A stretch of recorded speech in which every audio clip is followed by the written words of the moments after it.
My old man. I guess looking at it now, my old man was cut out for a fat guy, one of those regular little roly fat guys you see around. But he sure never got that way, except a little toward the last, and then it wasn't his fault. He was riding over the jumps only, and he could afford to carry plenty of weight then. I remember the way he'd pull on a rubber shirt over a couple of jerseys and a big sweatshirt over that, and get me to run with him in the forenoon in the hot sun. He'd have maybe taken a trial trip with one of the Razzo's skins early in the morning just after getting in from Torino at 4 o'clock in the morning, and beating it out to the stables in a cab, and then with the dew all over everything and the sun just starting to get going, I'd help him pull off his boots, and he'd get into a pair of sneakers, and all these sweaters, and we'd start out. "Come on, kid," he'd say, stepping up and down on his toes in front of the jock's dressing room. "Let's get moving." Then we'd start off jogging around the infield once, maybe with him ahead running nice, and then turn out to the gate and along one of those roads with all the trees along both sides of them that ran out from the San Siro. I'd go ahead of him, and we hit the road, and I could run pretty stout, and I'd look around and he'd be jogging easy just behind me, and after a little while I'd look around again and he'd begun to sweating heavy, and he'd just be dogging it along with his eyes on my back. And then when he'd catch me looking at him, he'd grin and say, "Sweating plenty?" When my old man grinned, nobody could help but grin too. We'd keep right on running out toward the mountains, and then my old man would yell, "Hey, Joe!" and I'd look back, and he'd be sitting under a tree with a towel he'd had around his waist wrapped around his neck. I'd come back and sit down beside him, and he'd pull a rope out of his pocket and start skipping rope out in the sun with the sweat pouring off his face, and him skipping rope out in the white dust with the rope going cloppity cloppity clop clop clop, and the sun hotter and him working harder up and down a patch of the road. Say it was a treat to see my old man skip rope too. He could whir it fast or lop it slow and fancy.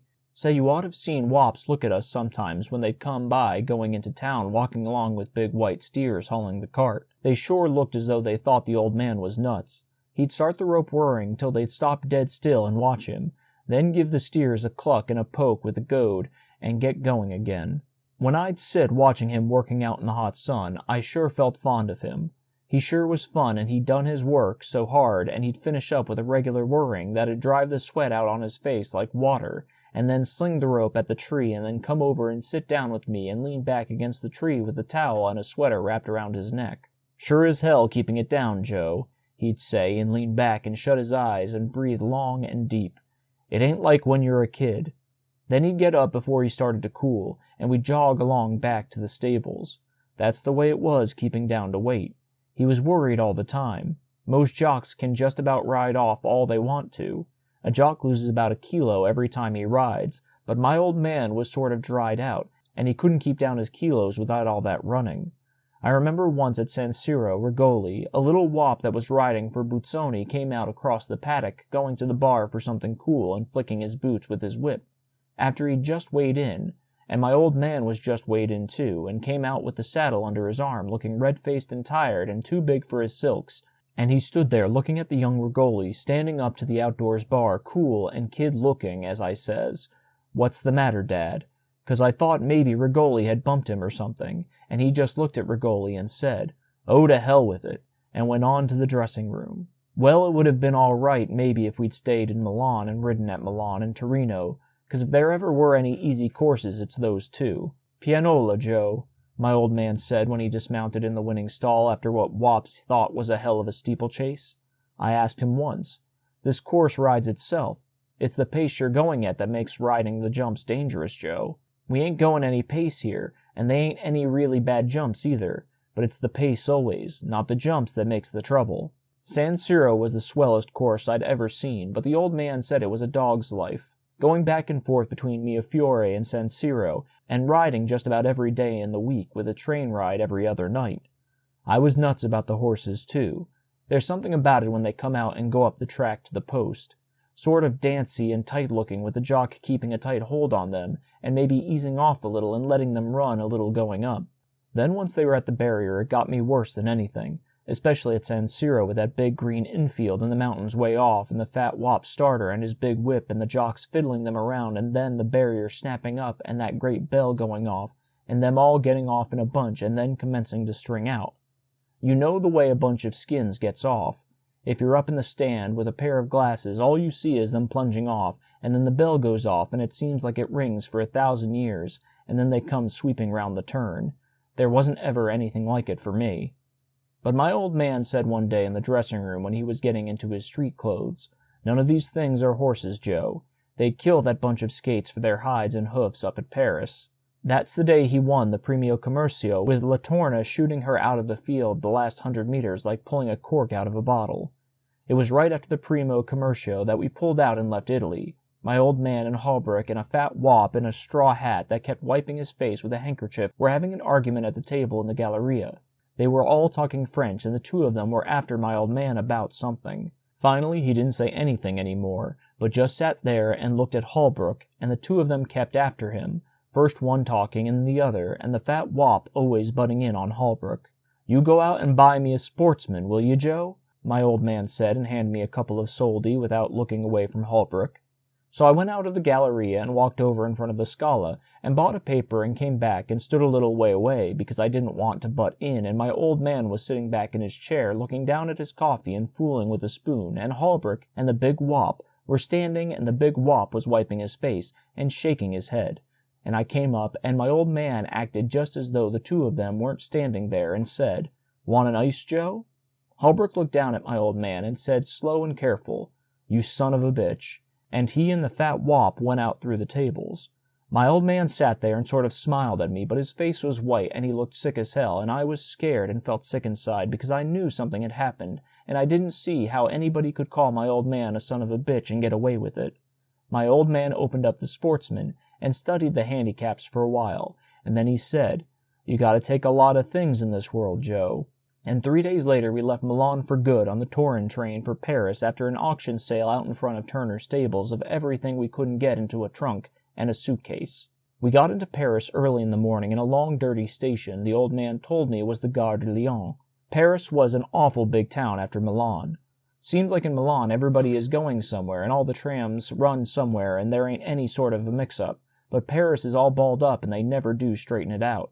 I got to like it though, part of it anyway, and say it's got the best race courses in the world. Seems as though that were the thing that keeps it all going, and about the only thing you can figure on is that every day the buses will be going out to whatever track they're running at, going right out through everything to the track. I never really got to know Paris well because I just came in about once or twice a week with the old man from Maison, and he always sat at the Café de la Paix at the opera side with the rest of the gang from Maison, and I guess that's one of the busiest parts of the town. But say, it is funny that a big town like Paris wouldn't have a Galleria, isn't it? Well, we went out to live at Maison Lafitte, where just about everybody lives except the gang at Chantilly, with a Mrs. Myers that runs a boarding house. Maison's is about the swellest place to live I had ever seen in all my life. The town ain't so much, but there's a lake and a swell forest that we used to go off bumming in all day. A couple of us kids and my old man made me a slingshot, and we got a lot of things with it, but the best one was a magpie. Young Dick Atkinson shot a rabbit with it one day, and we put it under a tree, and we're all sitting around, and Dick had some cigarettes, and all of a sudden the rabbit jumped up and beat it into a bush, and we chased it, but we couldn't find it. Gee, we had fun at Maison. Mrs. Myers used to give me lunch in the morning, and I'd be gone all day. I learned to talk French quick. It's an easy language. As soon as we got to the Maisons, my old man wrote to Milan for his license, and he was pretty worried till it came. He used to sit around the Café de Paris in Maison with the gang there.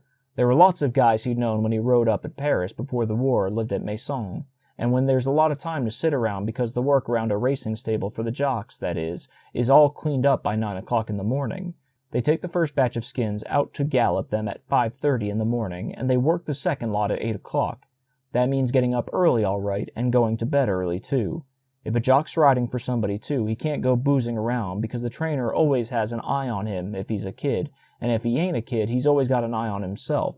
So mostly if a jock ain't working, he sits around the Café de Paris with the gang, and they can all sit around about 2 or 3 hours in front of some drink, like a vermouth and seltz, and they talk and tell stories and shoot pool, and it's sort of like a club or the Galleria in Milan. Only it ain't really like the Galleria, because there everybody is going by all the time and there's everybody around at the tables. Well, my old man got his license all right. They sent it through to him without a word, and he rode a couple of times. Amiens, up the country, and that sort of thing, but he didn't seem to get any engagement. Everybody liked him, and whenever I'd come into the cafe in the forenoon, I'd find somebody drinking with him because my old man wasn't tight like most of these jockeys that had got the first dollar they made riding at the World's Fair in St. Louis in 1904. That's what my old man would say when he'd kid George Burns. But it seemed like everybody steered clear of giving my old man any mounts. We went out to wherever they were running every day with the car from Maison, and that was the most fun of all. I was glad when the horses came back from the Deauville in the summer, even though it meant no more bumming in the woods, because then we'd ride to Etienne or Tremblay or St. Cloud and watch them from the trainers and jockeys' stand. I sure learned about racing from going out with that gang, and the fun of it was going every day. I remembered once out at St. Cloud, it was a big 200,000-franc race with 7 entries, and Czar a big favorite. I went around to the paddock to see the horses with my old man, and you never saw such horses. This Czar is a great big yellow horse that looks just like nothing but run. I never saw such a horse. He was being led around the paddock with his head down, and when he went by me, I felt a hollow inside. He was so beautiful. There never was such a wonderful, lean, running-built horse. And he went around the paddock, putting his feet just so, and quiet and careful, and moving easy like he knew just what he had to do, and not jerking and standing up on his legs and getting wild-eyed, like you see these selling platters with a shot of dope in them. The crowd was so thick I couldn't see him again except just his legs going by and some yellow. And my old man started out through the crowd, and I followed him over to the jock's dressing room back in the trees, and there was a big crowd around there too, but the man at the door in a derby nodded to my old man, and we got in, and everybody was sitting around and getting dressed, and pulling shirts over their heads and pulling boots on, and it all smelled hot and sweaty and liniment-y, and outside was the crowd looking in. The old man went over and sat down beside George Gardner, that was getting into his pants, and said, "What's the dope, George?" Just in an ordinary tone of voice, because there ain't any use in him feeling around, because George either can tell him or he can't tell him. "He won't win," George says very low, leaning over and buttoning the bottoms of his pants. "Who will?" my old man says, leaning over close so nobody can hear. "Kirkcudbright," George says, "and if he does, save me a couple of tickets." My old man says something in a regular voice to George, and George says, "Don't ever bet on anything I tell you," kidding-like, and we beat it out and threw all the crowd that was looking in over the 100-franc mutual machine. But I knew something big was up because George is Czar's jockey. On the way he gets one of the yellow odds sheets with the starting prices on, and Czar's only paying 5 for 10. Sifisdote is next at 3, and I'm 5th down on the list as this Kirkcudbright at 8 to 1. My old man bets 5,000 on Kirkcudbright to win and puts on 1,000 to place, and then we went back around to the grandstand to go up to the stairs and get a place to watch the race. We were jammed in tight, and first a man in a long coat with a gray tall hat and a whip folded up in his hand came out, and then one after another the horses, with the jocks up, and a stable boy holding the bridle on each side and walking along, followed the old guy. That big yellow horse Czar came in first. He didn't look so big when you first looked at him until you saw the length of his legs and the whole way he's built and the way he moves. Gosh, I never saw such a horse. George Gardner was riding him, and they moved along slow, back of the old guy in the gray tall hat that walked along like he was the ringmaster in a circus. Back of Czar, moving along smooth and yellow in the sun, was a good-looking black with a nice head with Tommy Archibald riding him, and after the black was a string of 5 more horses all moving along slow in a procession past the grandstand at the Passage. My old man said the black was Kirkcudbright, and I took a good look at him, and he was a nice-looking horse all right, but nothing like Czar. Everybody cheered Czar when he went by, and he sure was one swell-looking horse.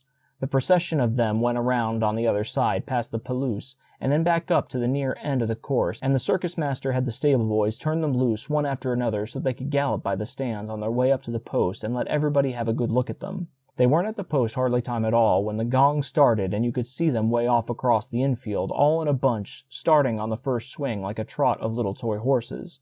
I was watching them through the glasses, and Czar was running well back with one of the bays making the pace. They swept down and around and came pounding past, and Czar was way back when they passed us, and this Kirkcudbright horse in front and going smooth. Gee, it's awful when they go by you, and then you have to watch them go further away and get smaller and smaller, and then all bunched up on the turns, and then come around towards into the stretch, and you feel like swearing and goddamn worse and worse. Finally they made the last turn and came into the straightaway with his Kirkcudbright horse way out in front. Everybody was looking funny and saying Czar in sort of a sick way, and they pounding nearer down the stretch, and then something came out of the pack right into my glasses like a horse-headed yellow streak, and everybody began to yell Czar as though they were crazy. Czar came on faster than I'd ever seen anything in my life and pulled up on Kirkubin that was going fast as any black horse could go, with the jock flogging hell out of him with the gad, and they were right dead neck and neck for a second, but Czar seemed going about twice as fast with those great jumps and that head out. But it was while they were neck and neck that they passed the winning post, and when the numbers went up in the slots, the first one was 2, and that meant Kirkubin had won. I felt all trembly and funny inside, and then we were all jammed in with the people going downstairs to stand in front of the board where they'd post what Kirkubin paid. Honest, watching the race, I forgot how much my old man had bet on Kirkubin. I wanted Czar to win so damn bad. But now it was all over, it was swell to know we had the winner. "Wasn't it a swell race, Dad?" I said to him. He looked at me sort of funny with his derby on the back of his head. "George Gardner's a swell jockey, all right," he said. "It sure took a great jock to keep that Czar horse from winning." Of course I knew it was funny all the time, but my old man saying that right out like that sure took the kick out of it for me, and I didn't get the real kick back ever again, even when they posted the numbers up on the board and the bell rang to pay off, and we saw that Kirkubin paid 67.50 for 10. All around people were saying, poor Czar, and I thought, I wish I were a jockey and I could have rode him instead of that son of a bitch. And that was funny, thinking of George Gardner as a son of a bitch, because I'd always liked him, and besides, he'd given us the winner, but I guess that's what he is, all right. My old man had a big lot of money after that race, and he took to coming into Paris oftener. If they raced at Tremblay, he'd have them drop him in town on their way back to Maison, and he and I'd sit out in front of the Café de la Paix and watch the people go by. It's funny sitting there. There's streams of people going by, and all sorts of guys come up and want to sell you things, and I loved to sit there with my old man. That was when we'd have the most fun. Guys would come by selling funny rabbits that jumped if you squeezed a bulb, and they'd come to us, and my old man would kid with them. He could talk French just like English, and all those kind of guys knew him 'cause you can always tell a jockey. And then we always sat at the same table, and they got used to seeing us there. There were guys selling matrimonial papers and girls selling rubber eggs that when you squeezed them a rooster came out of them, and one old wormy-looking guy that went by with postcards of Paris showing them to everybody. And of course nobody ever bought any, and then he would come back and show the underside of the pack, and they would all be smutty postcards, and lots of people would dig down and buy them. Gee, I remember the funny people that used to go by. Girls around supper time looking for somebody to take them out to eat, and they'd speak to my old man, and he'd make some joke at them in French, and they'd pat me on the head and go on. Once there was an American woman sitting with her kid daughter at the next table to us, and they were both eating ices, and I kept looking at the girl, and she was awfully good-looking, and I smiled at her, and she smiled at me, but that was all that ever came of it, because I looked for her mother and her every day, and I made up ways that I was going to speak to her, and I wondered if I got to know her, if her mother would let me take her out to Auteuil or Tremblay, but I never saw either of them again. Anyway, I guess it wouldn't have been any good anyway, because looking back at it, I remember the way I thought out would be best to speak to her was to say, "Pardon me, but perhaps I can give you a winner at Ain today," and after all, maybe she would have thought I was a tout instead of really trying to give her a winner. We'd sit at the Café de la Paix, my old man and me, and we had a big drag with the waiter because my old man drank whiskey and it cost 5 francs, and that meant a good tip when the saucers were counted up. My old man was drinking more than I'd ever seen him. But he wasn't riding at all now, and besides, he said that whiskey kept his weight down. But I noticed he was putting it on all right just the same. He'd busted away from his old gang out in the Maisons, and seemed to like just sitting around on the boulevard with me. But he was dropping money every day at the track. He'd feel sort of doleful after the last race, if he'd lost on the day, until we'd get our table and he'd have his first whiskey and then he'd be fine. He'd be reading the Paris Sport, and then he'd look over at me and say, "Where's your girl, Joe?" to kid me on account I had told him about the girl that day at the next table, and I'd get red, but I liked being kidded about her. It gave me a good feeling.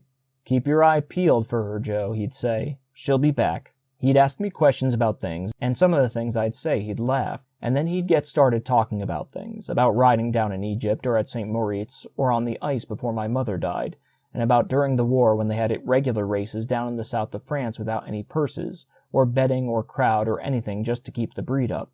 Regular races with the jocks riding hell out of the horses. Gee, I could listen to my old man talk by the hour, especially when he'd had a couple or so of drinks.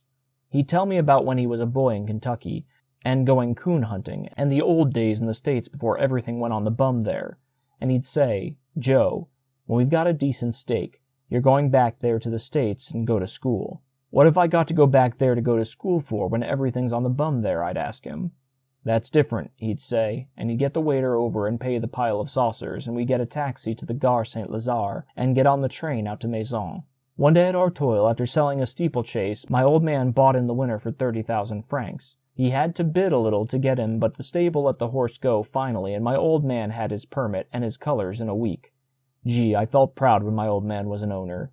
He fixed it up for stable space with Charles Drake and cut out coming into Paris and started his running and sweating out again, and him and I were the whole stable gang.